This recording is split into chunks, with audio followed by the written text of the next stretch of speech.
Hello, welcome back to the Road to Episode 7, my ongoing series where I chart the road to the release of Star Wars Episode 7, The Force Awakens on December 16th, 17th and 18th, 2015, depending on where you are in the world. And I want to get to this. I really wanted to get to this topic and set the record straight for my own sake, for my own sanity. The whole Luke is Kylo Ren theory slash bollocks. After the trailer came out, the poster, I suppose a lot of fans who are more casual fans recognize the fact that Mark Hamill, excuse me, is in the movie.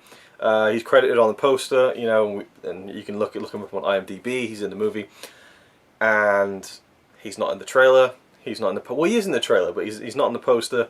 He's in the trailer when he puts his hand on R2-D2. People still seem to be confused about that, but it's the robotic hand. It makes sense to me. I can't see that not being Luke. Anyway. Yeah, I'm going to lose my train of thought here. The poster Luke is not on there, so people thought, is he the guy in the mask then? Because again, casual fans haven't been following the news to ridiculous degrees, like, you know, like knobheads like me who just follow everything over the past few years. So it's like, okay, no, he's not Kylo Ren. Kylo Ren is played by Adam Driver, an actor who's portraying the character of Kylo Ren. And people are like, oh no, Luke's Kylo Ren. And then you kind of just swap people aside like that who are like, oh well, they just don't get it, I guess. But then there's people who really, really believe this. Like, they're like, Luke is Kylo Ren, you know, he's gone to the dark side and stuff. I mean, he's looking at Vader saying, oh, finish what you started. He's going to finish what his father started. What? What's he going to finish? His father brought balance to the Force, or seemingly, you know, the prophecy was fulfilled and everything, if you want to follow the prequel storyline. But I mean, either way, you know, Darth Vader, Anakin Skywalker, he redeemed himself at the end of his life, turned back over to the light side, and that's why we see his Force Ghost at the end of the original Return of the Jedi. And so what is there left to finish from Luke's perspective? Nothing. You know, there's nothing to finish. I like that though, how Kylo Ren is like, I'm going to finish what you started, because who else would really know what happened between Luke and Vader at the end of Return of the Jedi, except for maybe like Han and Leia and stuff. So someone like Kylo Ren, who, again, we don't know whether he's a part of the family yet, so to speak, but, you know, he probably would just kind of see Darth Vader as this mythical kind of symbol of power and all that kind of stuff, and not realize that he kind of turned back over to the light side at the end of his life. I don't know. But yeah, people are saying, oh, it's Luke and stuff. And you look at Kylo Ren's body. Let's be fair, Mark Hamill, he's not a sprightly young, you know, 22-year-old like he was in Star Wars, or however old he was. You know, he's packed on a bit more weight. I mean, he lost a lot of weight, credit to him, for the film, and he looks great, but he's still a bit more heavy set than Adam Driver, who's quite thin and lean and tall. So you just look at the picture, it's like, that's not him. And then people are like, oh, well, look at this picture of Kylo Ren. He looks thicker. Luke's inside the suit there, and it's like, what? Like, do you? And then I just say, look, there's shots of Adam Driver in the robe without the Kylo Ren mask. Official shots from Entertainment Weekly or Variety or whatever. And then at the end of the trailer, we see him without the mask on, and he's got the black hair. It's Adam Driver. He's Kylo Ren. And then someone was saying, well, who's to say that Luke hasn't dyed his hair? Yeah.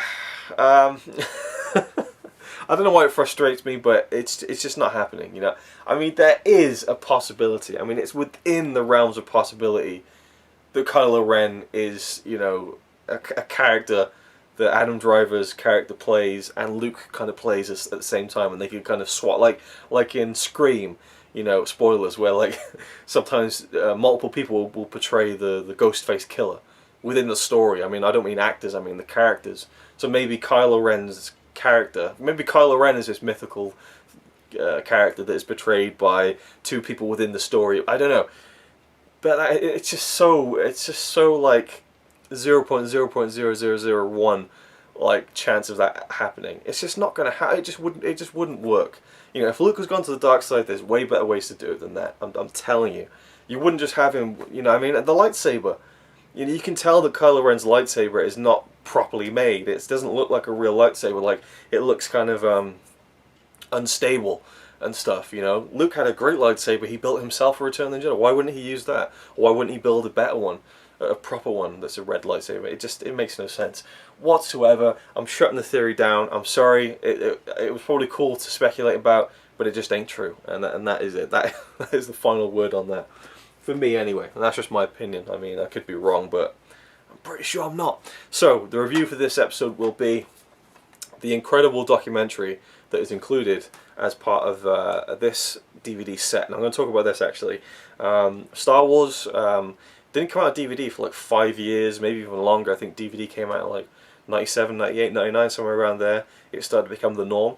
So it was like, half a decade plus until we had Star Wars on DVD. I remember it was a big thing. It was like the Indiana Jones series and the Star Wars series hadn't been released on DVD, and everyone was really looking forward to them, and the releases of the box sets were like highly anticipated by the DVD collecting community, which I was a part of back then in the early 2000s, and eagerly waited to see what the Star Wars films would look like on DVD.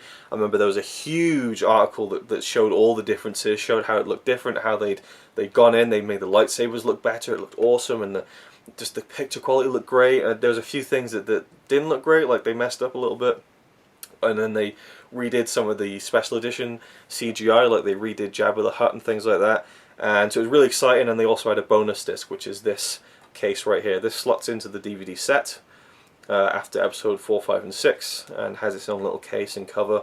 Star Wars trilogy bonus material. I love this cover here with Vader and the action going on inside the eyes, the making of stuff, if you can see there.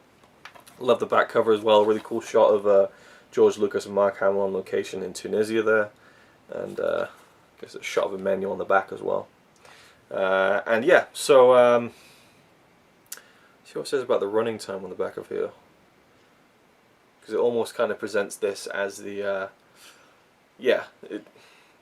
I mean, there's a big documentary on this, which is basically the review I'm talking about that I'll be doing in this video. But yeah, it almost presents this as kind of this is the Empire of Dreams documentary DVD with a few other bonus features. Like it says 2004, and it gives a synopsis of the documentary basically.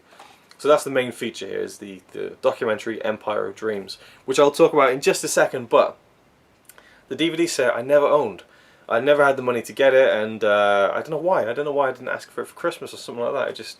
I really don't know what happened. But I rented it many times. They had all four of the, even this they had to rent in Blockbuster. So I would rent like episode 4. I'd watch it with the commentaries and stuff, and then take it back and get Empire, and I'd just do it over and over and over. Sorry about the glare. Do it over and over and over again. Basically, I just wore those discs out, and I probably should have just saved all that money and bought the box set, but I never did. And I remember vividly sitting down and watching this. I think I rented all 4 of them. I rented the whole box set actually the first time, and then afterwards I rented them in single films.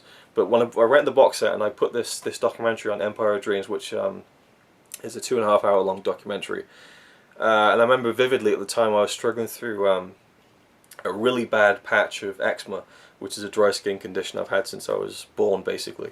And not to go into too much detail about it, but like my arms are getting kind of like just rashes and kind of just, yeah, it was bad basically. And I had this cream all over my arms, and then I had to wrap cling film around them. So I was kind of like, almost felt like C-3PO.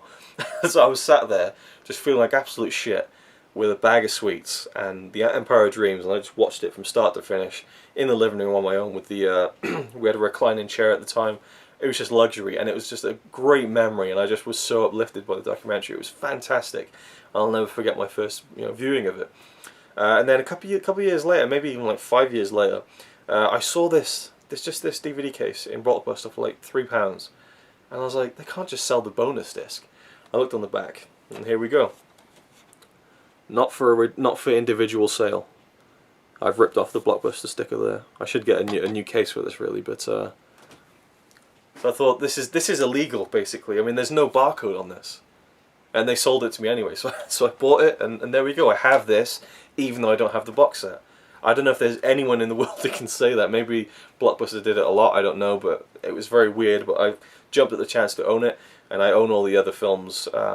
In the 2006 versions they released, which were the double discs. They had the episode 4, 5, and 6 in individual releases, and they had a second disc which had the theatrical cut of the film that was transferred over from the Laserdisc, which doesn't look great, but at least you get the original. I mean, again, that's the whole thing. It's like, give us the originals on DVD. So they did. And now it's like, give us the originals on the Blu-ray. So, I mean, it just goes on and on and on. But I will say the quality of the transfer on the original cut of the trilogy on those 2006 DVDs aren't too good. So, anyway, I'm rambling here. I need to get to the documentary. This is going to be a really long installment of this series. But Empire of Dreams. We got there in the end. It covers the whole trilogy. It starts from George Lucas's early days as a filmmaker, making THX 1138, American Graffiti, and then having the idea for Star Wars, the conception of it, you know, the concept art, putting the cast together. There's so much about the casting of the first Star Wars film. We see all the auditions. We see like Carrie Fisher's audition. We see Harrison Ford sitting in as Han Solo as a favor, just to kind of read with other actors. He was not supposed to be up for the role, but he kind of impressed more than anyone else. It was really kind of funny how he got the role of Han Solo. He was there in the audition process just to be a guy, just to kind of bounce lines off the people who were auditioning as Luke and Leia.